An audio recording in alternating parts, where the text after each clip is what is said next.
עוד ניפגש ויהיה לנו טוב, זה יהיה בקרוב קרוב. I am really excited about tonight's program. By way of introduction, I will tell you that even before I wanted to become a rabbi, I wanted to become a cartoonist. I wanted to be an artist. Well, obviously that didn't work out, but I've always had a passion for art. Fast forward to about 11 years ago, during one of my trips to Israel, I had the opportunity to be hosted in Tel Aviv by our congregants, Tzvi and Lorena Schiff and their family. And along with discovering what incredible human beings they are, generous, supportive, and really great hosts, I learned that they have deep connections in the Israeli art world. So this year, when we were putting together these programs, it was really natural for me to invite Tzvi and Lorena to help me with this program. So I want to start by saying thank you to them. I want to say a special thank you to their son Adam, who did a lot of the editing of these videos that you're going to see today. So I hope you enjoy. And now it's my pleasure to introduce Tzvi Schiff. And I guess I want to start by saying, tell us. I know your family has deep roots in the Israeli art world. Tell us a little bit about that. How did you come to discover art, and how did your family come? So, Alan, thank you, and congratulations on being 25 years a rabbi. Hopefully another 25 years and more. Going back to your question, my family has been art lovers and art collectors for many, many years. It started with my grandfather, I want to say probably in the 1940s, maybe 1950s, where he started collecting especially Israeli art.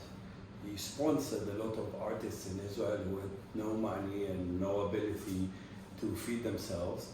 And what he did was he gave them a roof over their heads, money and food, and money for paint and canvas, and let them paint.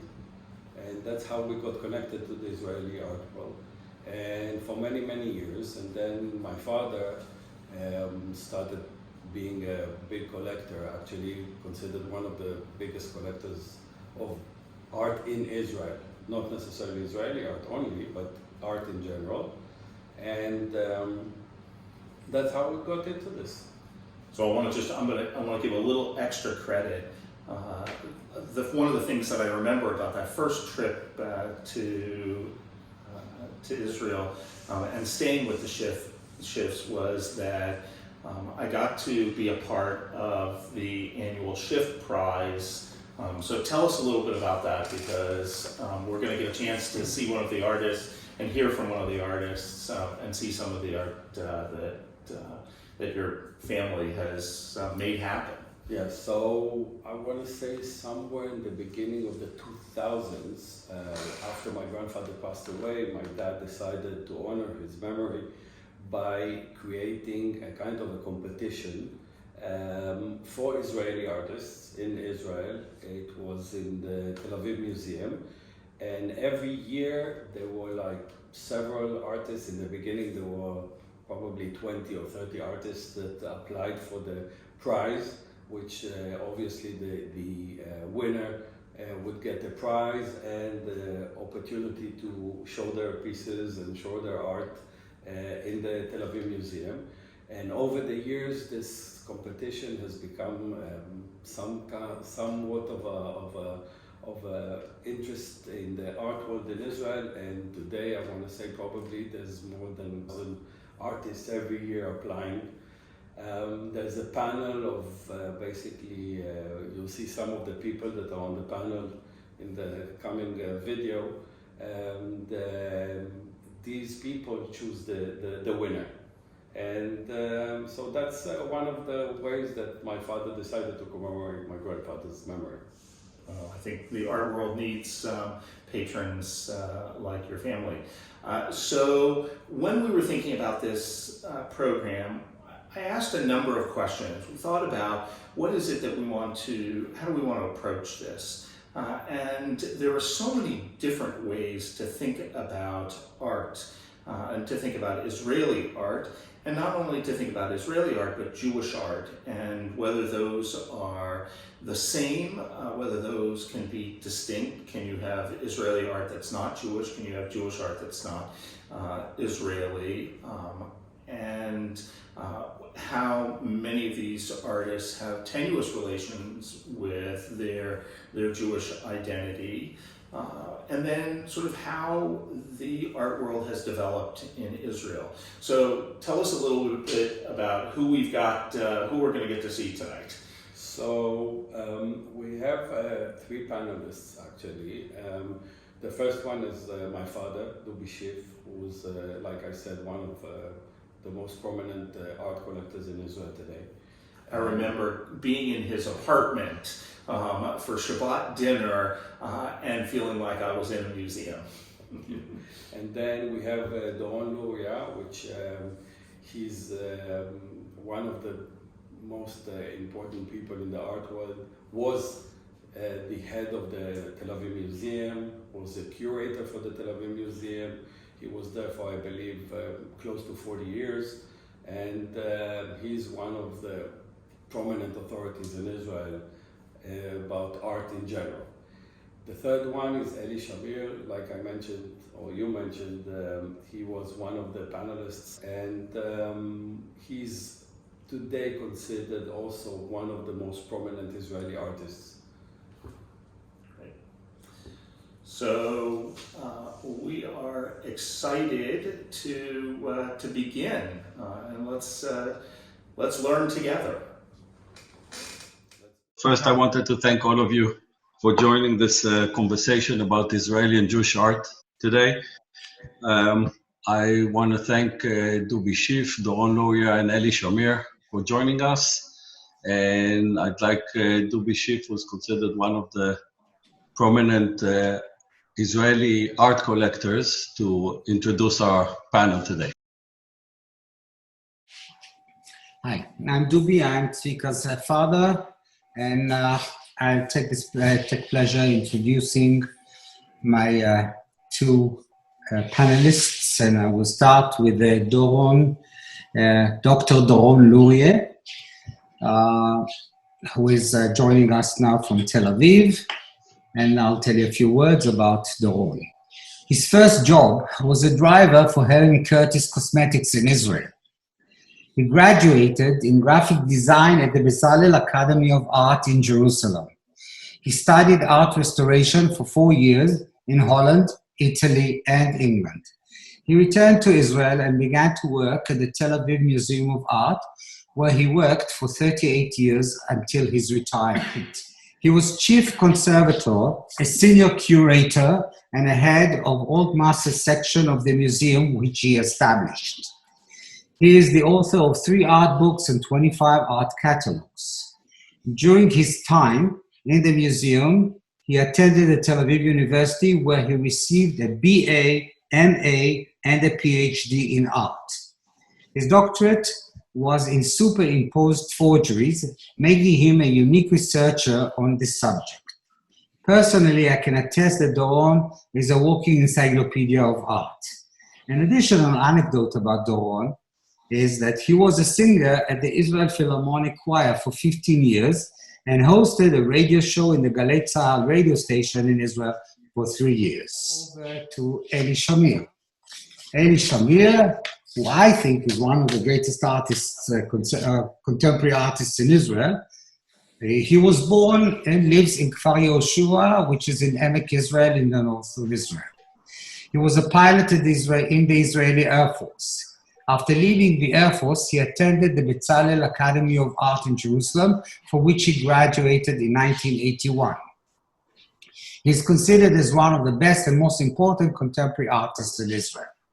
He taught art at the Bezalel Art Academy and the Oranim Art Schools. He also teaches and trains artists in his studio. I can attest to the fact that many of his pupils have done very well and received major art prizes in Israel during the last 10 years. He had solo exhibitions in the following museums in Israel. In 2009, at the Tel Aviv Museum of Art. In 2012, in the Ramat Gan Museum of Art. In 2020, at the Herzliya Museum of Art and the Ein Hod Museum of Art. He also participated in many group exhibitions in museums in Berlin, London, Rome, New York, and other venues.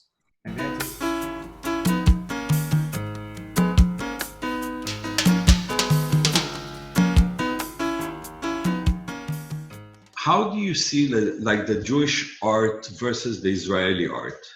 I mean, is there a difference? Is there a difference between what it was in the 1950s versus today? Well, at the beginning, there was a realistic or figurative art.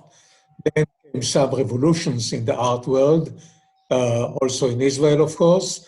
And nowadays, it turns back that there is a lot of fascination for figurative, realistic art in Israel. And one little proof is the beautiful exhibition we held 2 years ago at the Tel Aviv Museum of Art to commemorate 10 years of the Schiff Prize, Chaim Schiff, your grandfather, yeah? So here you can see, for example, 2 paintings from the exhibition. One is by Matan Ben Knan, who is a pupil of Eli Shamir, and he depicts the prophet Jeremiah. On the right, it's a painting by Orit Akhtar, a Yemenite origins woman, and she depicts herself as a Yemenite bride in the wedding. So at one glance, you can see 2 sources for the Israeli figurative art, and you can see that the exhibition was crowded and successful, and people loved that kind of art. More than that, a few years ago, when President Obama visited President Shimon Peres in Jerusalem, the management of the President House asked Eli Shamir to bring over 3 paintings of his own because they knew that Obama would love to look at them. And here you can see that they are passing through one of Eli Shamir's paintings, which is the real Israel as we consider it today. What's the difference? The difference between a Jewish artist and an Israeli artist. Let's start with the problem, who is a Jewish artist? Is it everybody who was born to a Jewish mother? I'm not so sure. For example, Mark Rothko. His real name was Marcus Rotkovich. These are his paintings. He is absolutely Jewish, or he was until he committed a suicide. And nevertheless, there is nothing Jewish in his art. I'm sorry to say that, but you can see for yourself. On the other hand, if you look at an artist like Maurizio Gottlieb, who was a Jewish Polish artist in the 19th century, he committed a suicide when he was only 23 years old, but a year before his death, he depicted and painted this huge painting, Jews on Yom Kippur, which is one of the most important Jewish pieces of art. Well, no wonder he is a Jewish artist, much more than Mark Rothko. Now, if the next question will be, okay, so what is an Israeli artist? Let's take Reuven Rubin. You may call him Rubin in the States. And he is one of the first Israeli artists in the 20th century. Here he depicts himself with his wife Esther on their balcony in Tel Aviv. You can see the Bay of Jaffa and even a very primitive airplane in the sky.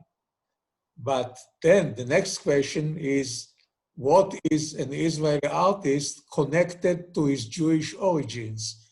And the example I picked is Moshe Gershuni. Here he is. And in his paintings, it's not only that he combines Hebrew text, but he's, at least in his late years, he was emotionally connected with Judaism, and it became more and more prominent in his works. You know, as a collector, what would you see the difference between a Jewish and an Israeli artist? Are they the same? Are they different? I don't know. I don't think that you can actually differ. Each artist is different. It's nothing to do with being Jewish or being Israeli. I don't think there's anything that you can actually call Israeli art. I'm not sure that it's any different from other art. There's influence. Most Israeli artists are influenced by other artists. It could be Israeli artists, could be international, it could be some artists, classical things or contemporary. But I don't think that you can actually see a difference between a Jewish artist and an Israeli artist or any other artist. The subject that they paint may be, but that's because where they probably something to do with where they live or whatever. But I don't see that. I don't think that you can, like Doron showed with Mark Rothko and other artists. I don't see a difference between them. Thank you.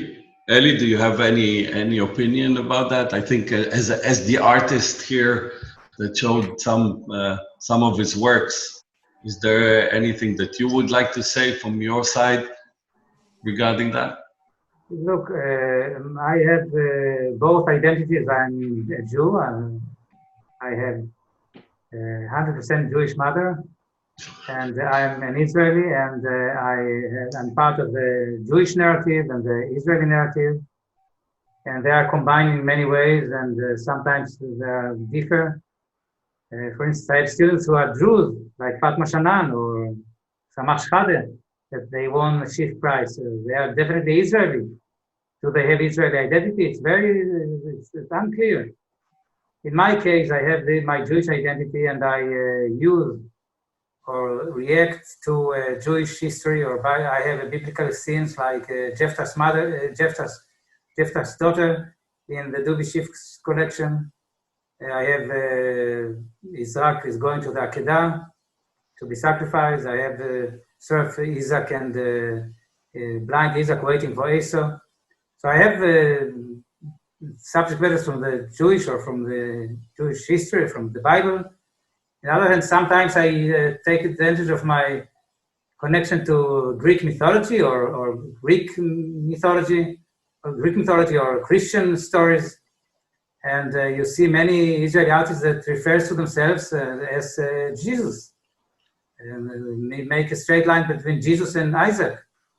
So I feel free, and I think most Israeli artists feel free to move between their identities as Israeli, as people that are part of this land, and this land contains many, many stories. For instance, the Jezreel Valley itself, where I live, contains a story of Elijah, for instance, and then stories from Jesus' story, and then Christian mythology or beliefs about Armageddon that is happening will happen maybe in Jezreel Valley. So the place itself contains many, many narratives. And I try to look at all these narratives. And of course, very important narrative is the Jewish narrative, but it's part of other narratives that are contained in this area.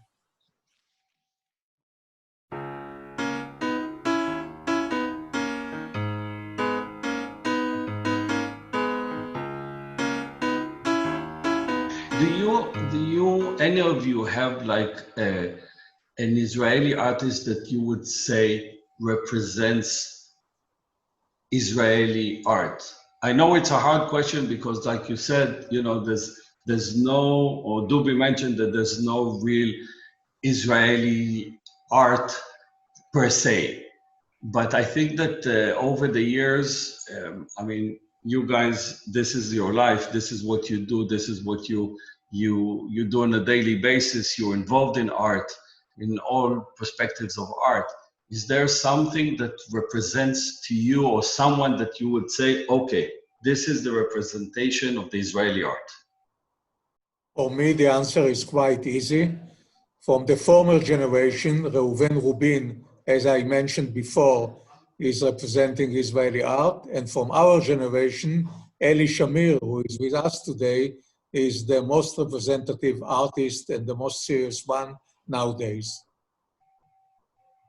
Interesting. I agree with that, with both of them. But again, it's not, it's Israeli scenes and biblical scenes or biblical stories or whatever, but I don't know if you can say that there is typical or something specific for Israeli artists.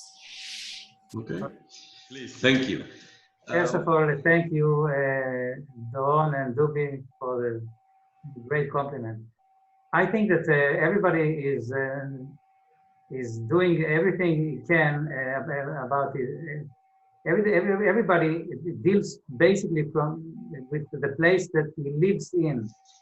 You know, it's a story by James Joyce that was meeting. We had a meeting with a young writer, and this young writer is telling Joyce that how important for a writer to know everything, what's happening in the world, what's happening. And James Joyce finally got upset and said, a writer must know just what happens in his own street. Okay, so let's say for Woody Allen, his own street is in New York, his own village is in New York. Fellini, his own village would be Rome probably, and my village is Kfar Yoshua. So I'm dealing with my own place, which is of course in Israel. And my belief is that when you are dealing with your own specific story, intimate story, then you have the right and the opportunity to become universal. So there is a straight line connects with your own intimate local story and with the universal. That's my belief. Thank you.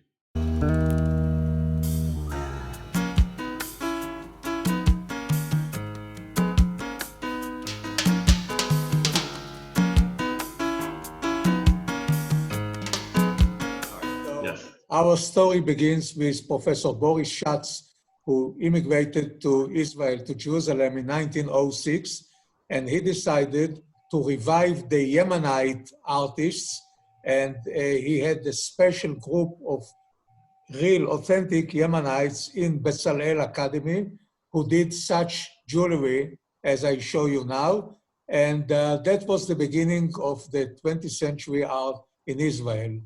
Later on, Orit Akta, whom I mentioned before, and she's from Yemenite origins, used to depict herself as a Yemenite bride with beautiful paintings.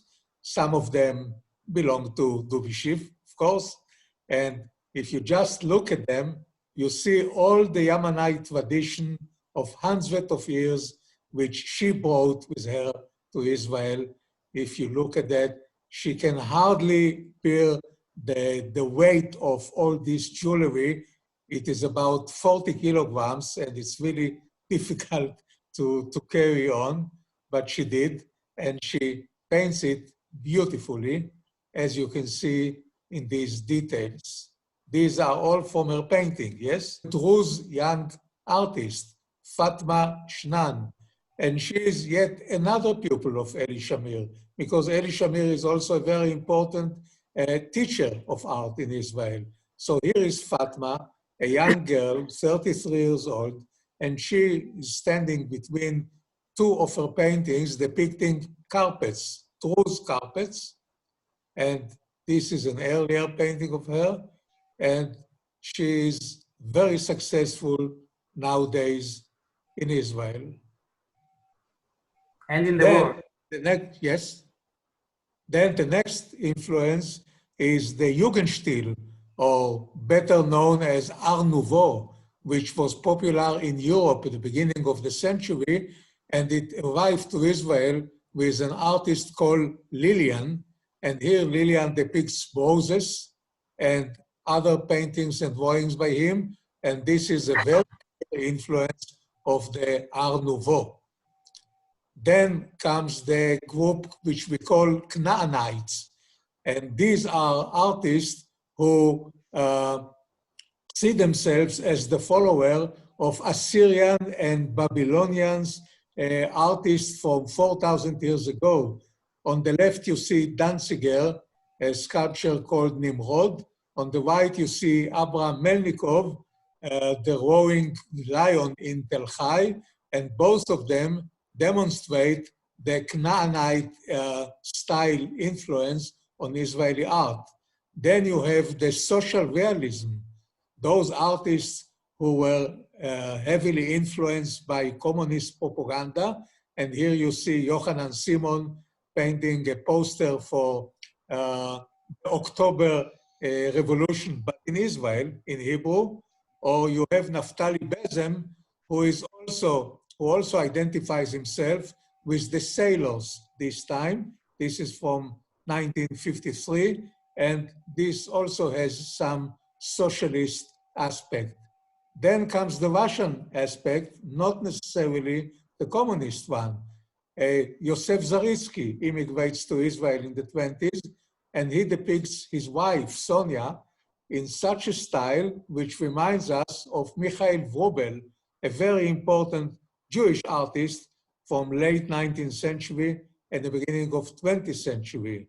Then we have Reuven again, who is influenced by Henri Rousseau, and he was one of the naive artists at the beginning of the century in Paris. You all know him, I guess. And you can see on the left self-portrait by Rousseau, and on the right self-portrait by Reuven. Then you have Chaim Soutine, a Jewish artist in France during the 20s and the 30s. He died during the Second World War.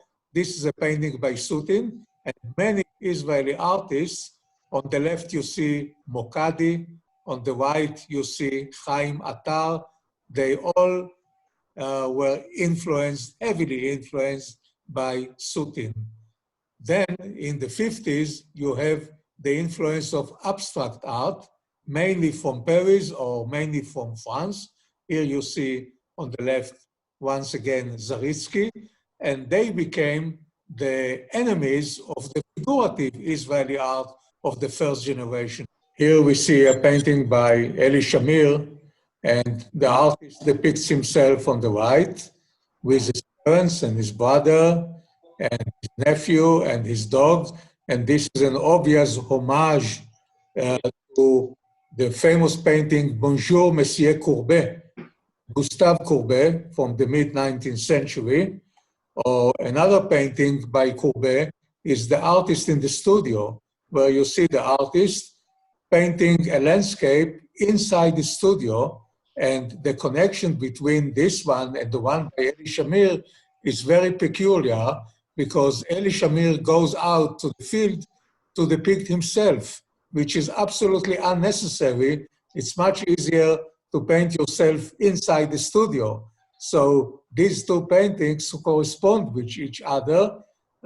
And another painting by Eli Shamir, in which he depicts his parents in the fields of the Valley of Israel. And this is a very important painting. And if we compare this detail from the painting, it's a huge painting, to another painting, an American one by Grant Wood from the 30s, called American Gothic. And this one on the left is a very important American painting. I believe that someday Eli Shamir painting will be as important here in Israel. And yet another homage of Eli Shamir is in this painting, a young girl with a jar, which obviously corresponds with Jean-Auguste Dominique Ingres, the French artist from the first half of the 19th century. Well, you can easily see the connection between these two. If we go backwards to Nahum Gutman in the 20s, you can see himself sitting with his wife Dora on his knee. I dare to say that this is corresponding with Rembrandt's painting, in which Saskia, first wife of Rembrandt, is sitting on Rembrandt's knees. It's the same composition. Then may I take Avigdor Aricha, who was a leading Israeli artist who used to live in Paris and in Jerusalem, and he painted a baguette bread, you know, the bread that the French used to eat. This is a pastel painting, a beautiful one, and no wonder that a younger Israeli artist, Aram Gershuni, who is the son of Moshe Gershuni, whom I mentioned before, he depicts black bread on the table, which is corresponding with the baguette, I guess, of Avigdor Aricha. Then let's look at the work by Amnon David R. You can see a self-portrait in a rounded looking glass or mirror, and this is heavily influenced by Parmigianino from the 16th century, who depicts himself in a circular mirror. Israel is just a province in the end of the world, more or less, and it is only natural that we will be heavily influenced by old masters. It doesn't mean that we don't have anything original to contribute, because after all, we don't copy them. We just look at them. For example, this thing, Amnon David R., a dying old man, and I believe he is influenced by Mantegna from the 15th century of dying Jesus Christ, or influenced by Rembrandt, the anatomy lesson of Dr. Till from 1632. So this is just influence. It is absolutely legitimate in the art history. Now, if you are asking for something original, okay, let's look at Matan Ben Knan. As I mentioned earlier, he is yet another pupil of Eli Shamir, and he paints a biblical story from the book of Judges. And the story is Iftar and his daughter. You know, he sacrificed her because that's what he vowed to the Lord, that if he will win the war, he will sacrifice the first person who will get out of his house. And it happened to be his beloved daughter. So this is very original contribution to the art. Here you can see it. And of course, there are many, many others. For example, David Nipo depicts two of his friends, and he is influenced by Piero della Francesca, who painted these two beautiful portraits. Let's have a look at them together. Piero della Francesca and David Nipo, a young Israeli artist. And so on. The same David Nipo is painting a flower in a jar, and look at the detail of the carpet on the table. And now you see Hans Memling, German artist from the 15th century, who used to work in the city of Bruges in Belgium, and you can see the similarity between the subject, or at least the carpet. Here, this is Memling, and this is David Nipo. About influence of old masters. I think that old masters influence all artists all over the world, not necessarily just in Israel. So if you would ask somebody to give a lecture about the art, the history, or the contemporary art in France, I think you would find the same connections with the same or other, but with old masters, because every art of today is, of course, has a discussion with art of the past. So this is about influence of old masters over contemporary art. About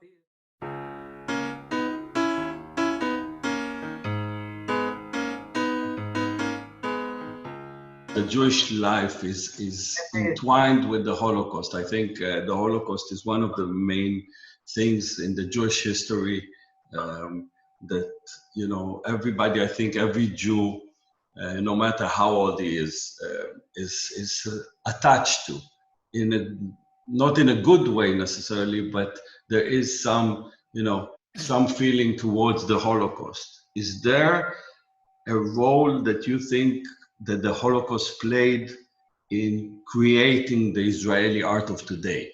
How does the Holocaust influence the Israeli art? I don't want to say the Jewish art, but more the Israeli art. And is there also an influence of the first and second intifada that happened in Israel on the Israeli art of today? Well, the answer is quite complicated because there were artists like Kupferman, for example, Moshe Kupferman, who is the Holocaust survivor, and he is trying to combat with his memories in his rather abstract paintings. On the other hand, an artist like Nathan Rappaport made his living from monuments of the warriors and the fighters, the Jewish fighters in the Warsaw ghetto and some other places. So this is absolutely another direction to talk about the Holocaust in Israeli Jewish art. Not necessarily directly, but of course the Holocaust is, I would say, a dark shadow behind Zionism, like behind this state and the reason it has been realized. So I think this fear is in my heart. Yes, this fear is in my heart. The importance of this country as some kind of solution to anti-Semitism and it is in the very background of my art, but it stands there. Like for instance, I have a painting that is called the Dead Bull, and this dead bull is related to the Intifada in one hand, and in the other hand, it is related to the Guernica and the Second World War and all these horrors.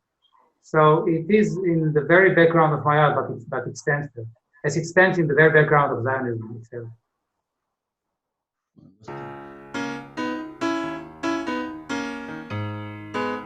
Do you see today in the modern, I'd call it the modern Israeli art, more social changes that are depicted in the Israeli art today? There probably are some artists who were influenced, but I'm not so sure I can answer that question so easily. I don't personally see any of the artists in my collection that I feel that their art is actually influenced by these things. I think politically, I think Moshe Gershuni, who Doron mentioned a couple of times already, he was one of those that was influenced by a lot of by the Intifada and other things relating to political situation in Israel, the Arab situation, the Palestinians, etc., etc. But I'm not sure that too many of the Israeli artists are actually influenced, or it doesn't appear in their art very often. I mean, I don't see a lot of politics in Israeli art either. No. That I don't see either. But perhaps it's the kind of art that I collect, and therefore I don't actually look for it or get anything that is under those influences. Yes, to begin with, the artist David Reeve, whom you see now, is a good example of relating to the Intifada and all the terrorism which we have in the Middle East in the last decades. And this is one good example of his painting. It's a protest against things which happened either in Gaza or in the West Bank or other places. But talking about social commitment, there is one very interesting Israeli young artist, Zoya Cherkesky. Dubi, you know her very well. And she is fighting against the stigma that we have here in Israel about all those Jews, 1 million of them, who immigrated from the USSR when it was still communist. And she's doing it with a lot of sense of humor, and she is a very brilliant artist. Isn't she, Dubi? She is, indeed. Yes, but okay, that's the influence of her moving to Israel. Probably, but yes, she is, I do believe she's one of the more interesting artists in Israel today. Do you see any young upcoming artists today that are using the social climate that is changing all over the world and depicting it in their art today? I would say that they are probably too young, so we haven't noticed them yet. Let them grow up, and then we will talk about it in another 20 years or so and decide if they reflect any movement or any meaning or nothing. Hmm. Okay.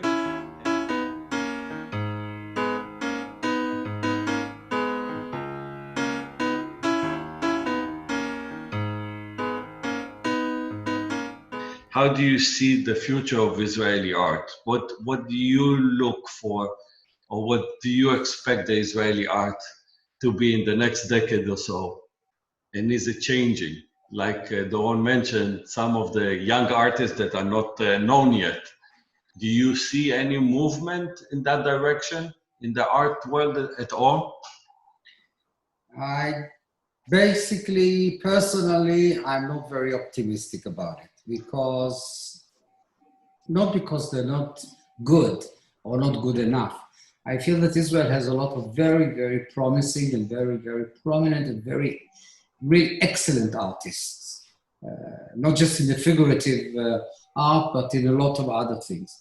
The problem with Israel is that Israel at the moment doesn't have too many serious collectors. The Israeli art market is a very, very small market.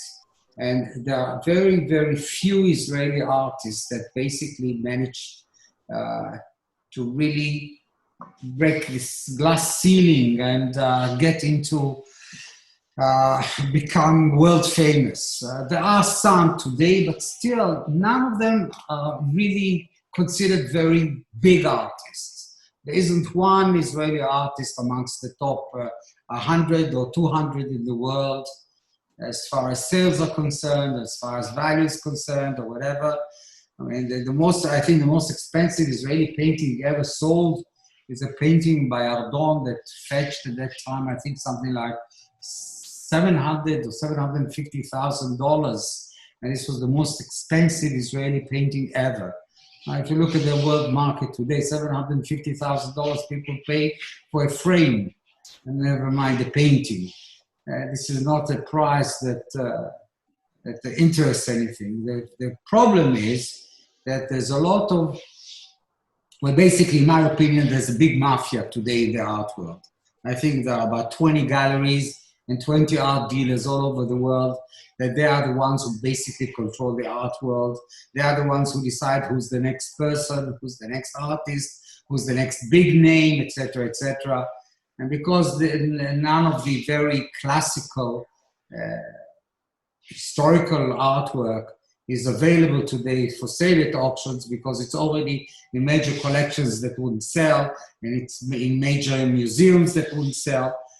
These people that basically art is their business and art is their livelihood must invent every now and then somebody new so that they have something more to sell and to promote and keep the art world going. And the Israeli artists, regretfully, living in Israel and working in Israel, and have a very difficult time to really get into any of the big 20 or 30 important galleries in the world. Very, very difficult. And without getting to these galleries, they'll never get into any of the museums, they'll never get into any of the exhibitions, and it will be very difficult for them to even get into big auctions anywhere in the world. I think maybe 10 Israeli artists that were ever sold in non-Israeli art auctions. It's probably Ardon, Rubin, Ludwig Blum, another few, some of the contemporary artists here and there, but nothing very serious. And without being promoted and without really getting into major galleries and major museums, I see that the problem is that all these very, very interesting artists that we have in Israel will find it very, very difficult to even make a living from their art. And that's a pity, because, you know, we're doing very well in everything, in medicine, in high tech, in just about everything you want to know. Israel is done very well. But we're not doing anything basically with art. And that part of it is also the fact that the Israeli government doesn't feel that art is something that should get any help or financed, some of it at least, or help or subsidized somewhere by the government, so that we can actually get these artists out of Israel and into the world market. So it's a real pity, because we find that not enough people actually buy Israeli art abroad. In the future, I'm afraid to say that there is a saying that since the destruction of the temple in Jerusalem, there are no prophets anymore in the Jewish nation. So I wouldn't like to speculate and to pretend to be a prophet. About the future of Israeli art, of course, I can't, as Don rightly say, that I am not a prophet, but I am optimistic, unlike Dubi Shiv. I think that, of course, I have no proof. I mean, nobody. It's very hard to imagine what will happen in the future, of course. But I think that I'm optimistic. I think that there is something very important happening in Israeli art, especially in realist art, especially with my students, which I very much believe in them. And I think that there is a message in this Israeli art, which is a humanistic message, which stands against the anti-humanistic message of, let's say, artists like Jeff Koons. And I think there is a message there, and there is even some kind of revolution in a new belief in the art as something that represents the human spirit. And I believe it will, and you can see it already now with my students like Matan Ben Knan and Fatma Shanan, Samach Shchade. All three of them won the Dubi Shif's Prize, Chaim Shif's Prize, and they are successful in the world in a modest way, but I think it will grow. And I have a great belief in my students, and hopefully they will have success in the world, and I think they could see the beginning of that.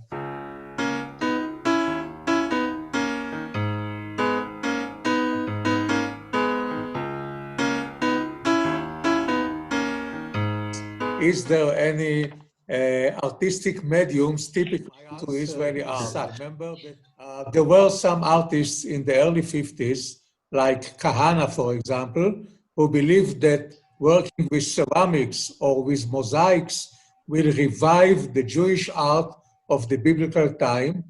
And at the same time, another artist in the early 50s, his name is Moshe Tamir, was trying to revive the art of fresco, like the Renaissance of Michelangelo and others, but both of them were not rather successful.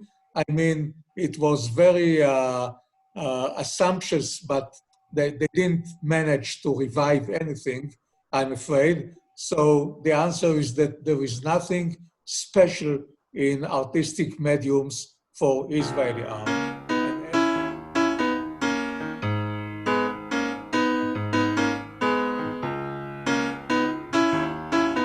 There is no direct link today between I would say the modern Israeli artist and necessarily their Jewish heritage. There's more of a depiction of, and I'm asking a question, I'm not making a statement, I'm just asking, is there a connection really between the Jewish heritage and today's Israeli artists? Or is it more something that they prefer to depict today's Israel or today's world problems rather than their Jewish heritage? I think we are very busy now with what's happening in Israel, and that also occupies the mind of the artist. And we don't have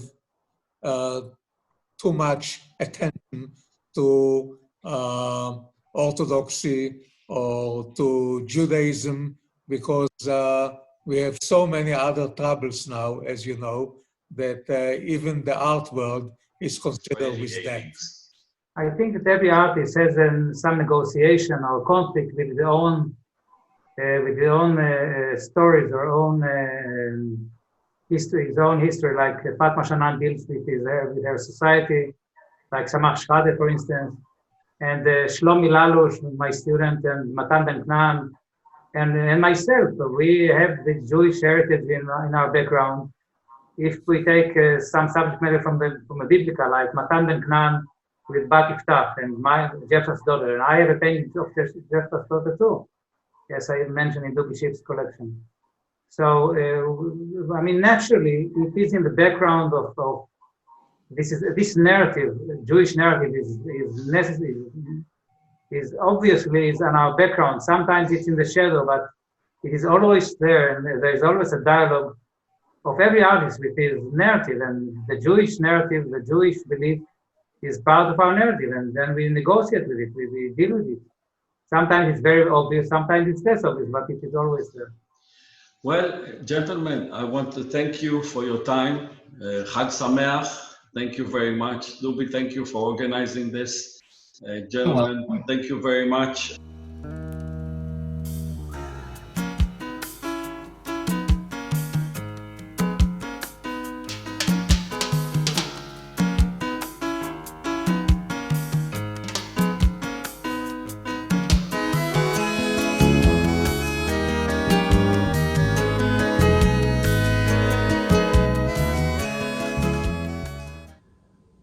Wow, that was incredible.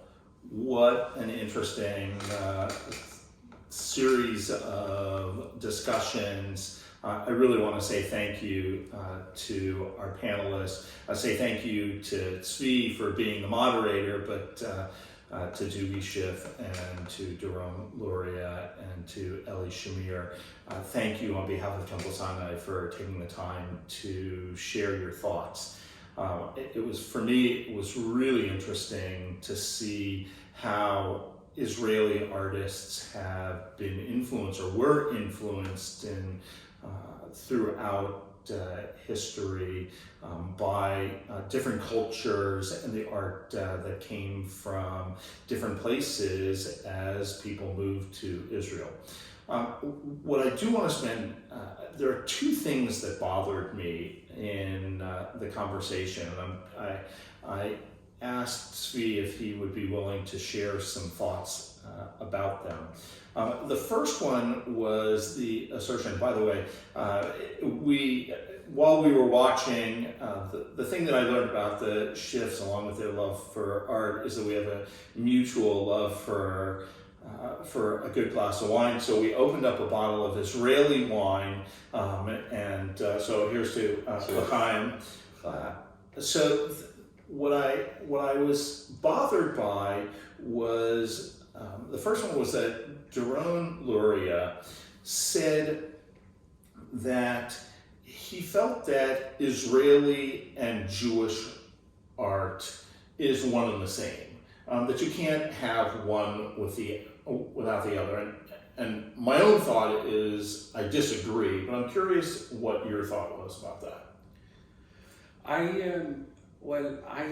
think that there is a difference, but not in the art world per se. And like I said, Doron Luria is one of the biggest authority of Israeli Jewish art, call it what you may, in Israel. But as an example, we have Eli Shamir, who's one of the most prominent Israeli artists, who does not depict any, I would say, Jewish symbols in his art. Right. But take an artist What makes his art Jewish, other than the fact that he himself is Jewish? That's all that, as far as he's concerned, that's all that makes his art Jewish.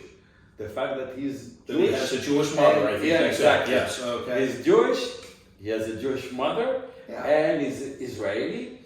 I mean, that's for him, depicts like the Jewish Israeli artist.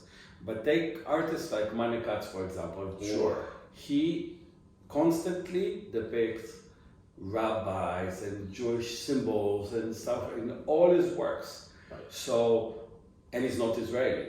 So the question is there a difference between Israeli art and Jewish art? I think there is, but again, it's not across the board. It's just specific cases whereby somebody decides or an artist decides to depict more Jewish symbols rather than Israeli symbols. Right. I think that Israeli artists are less inclined to show Jewish symbols than just Jewish artists who are not living their lives in Israel. Do you think that that is because Israelis, sort of in general, see their Jewishness and their Israeliness as inextricably linked? That I don't have to be Jewish because just living and breathing in the land of Israel makes me Jewish. I think that that's an Israeli concept in general. I think that Israelis, and I'll say something more to the extreme of, in Israel you don't need to prove that you're Jewish. Most people in Israel are Jewish. So you don't need, or you don't have the need to differentiate yourself by portraying symbols of Judaism or stuff like that. When you don't live in Israel, it's a different situation, and then you need somehow for yourself to differentiate yourself as Jewish rather than anything else. But the art itself doesn't exist purely in Israel. That art has the ability to move anywhere that it gets picked up and moved to, and so then it becomes, is that Jewish art if Eli Shamir's painting shows up in Aventura, Florida? What makes that Jewish? Right? I don't think my own inclination is that in order for art to be defined as Jewish, the easy thing is that it depicts Jewish subjects. But I think that there's an even deeper or subtler way of defining Jewish art, and that would be that it is influenced by Jewish ideas. Right.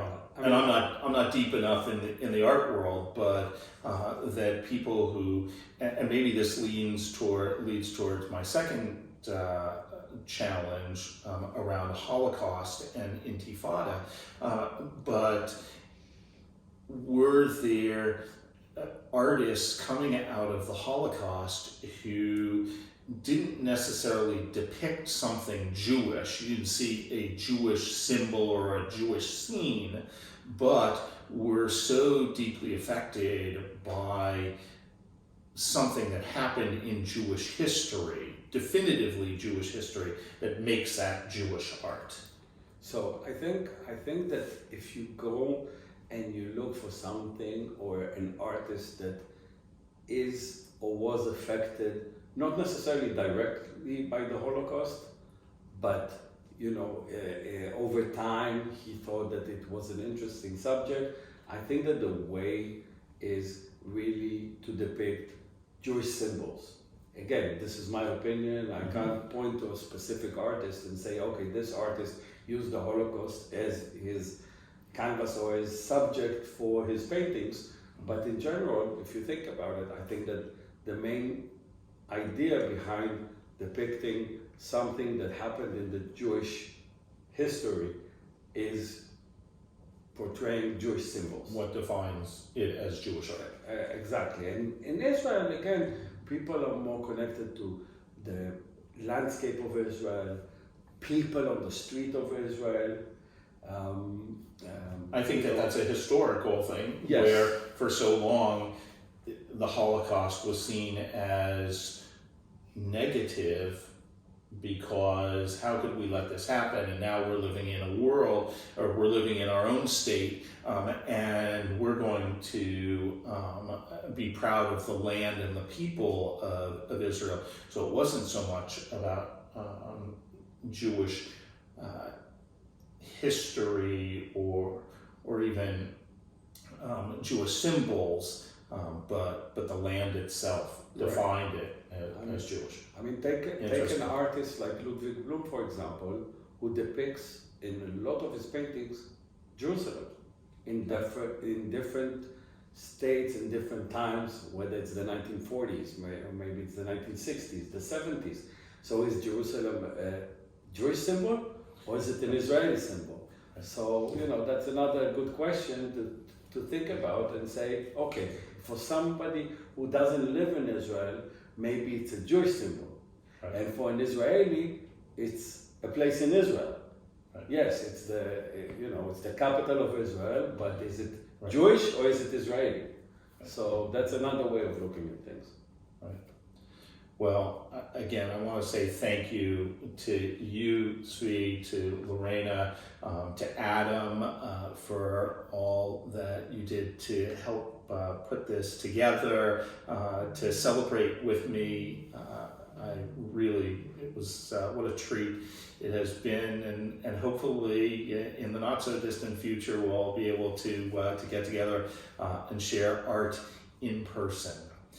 With that, we say להתראות, bye, l'chaim.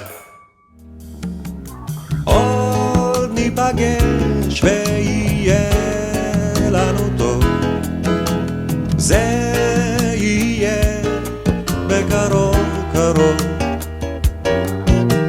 שנינו ביחד יהיה לנו טוב, אל תדאגי, זה קרוב קרוב. מה לספר לך, וזה רק מכתב, מה לתאר לך, ואיך לעניין אותה, מה לספר לך, לא מוצא לי מילים, יש כאן הכל, אבל אין אותה. עוד ניפגש ויהיה לנו טוב, זה יהיה בקרוב קרוב, שנינו ביחד יהיה לנו טוב, אל תדאגי, זה קרוב